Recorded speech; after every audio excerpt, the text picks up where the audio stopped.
Good afternoon, 9th of September 21, wages 22-23.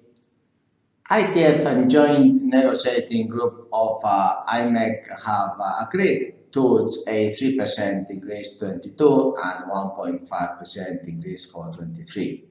Obviously, these negotiations have been quite hard, but as I mentioned before, the wages for 22 and 23 of seafarers are going to stay stable.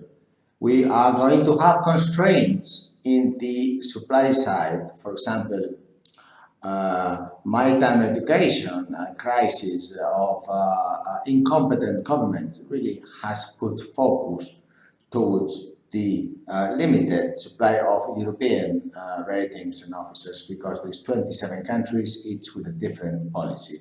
And this inefficiency will, of course, have a huge impact. We have seen some companies increase in the first quarter of, first semester 21, already 10% in ETO wage, second engineer wage, chief officer wage, because chief officer and second engineer go hand by hand. Therefore, one does involve the other.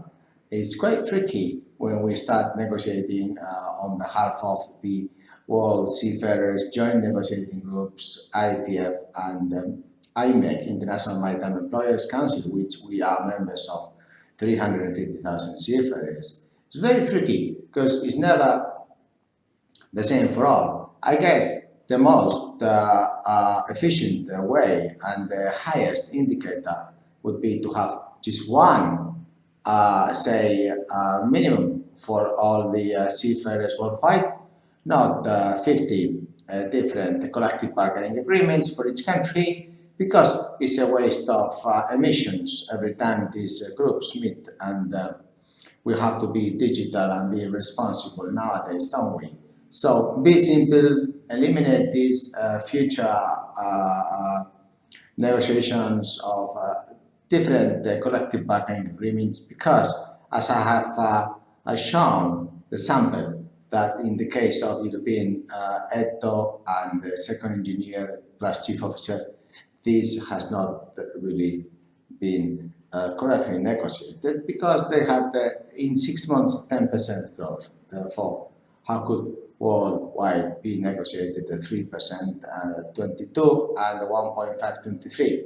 It's not real negotiation. Therefore, we have to study whether it is for the negotiations or for the negotiation or for the negotiators. Therefore, this is the situation today. No big changes in the horizon, but there is going to be huge constraints for different nationalities, and that's why the union with ship manning agents, crew manning agents, crew managers, it is vital for ship owners to eliminate the risk and unite databases, digital volume, accountability to the ship owners' talents, because there has no conflict of interest with the ship managers.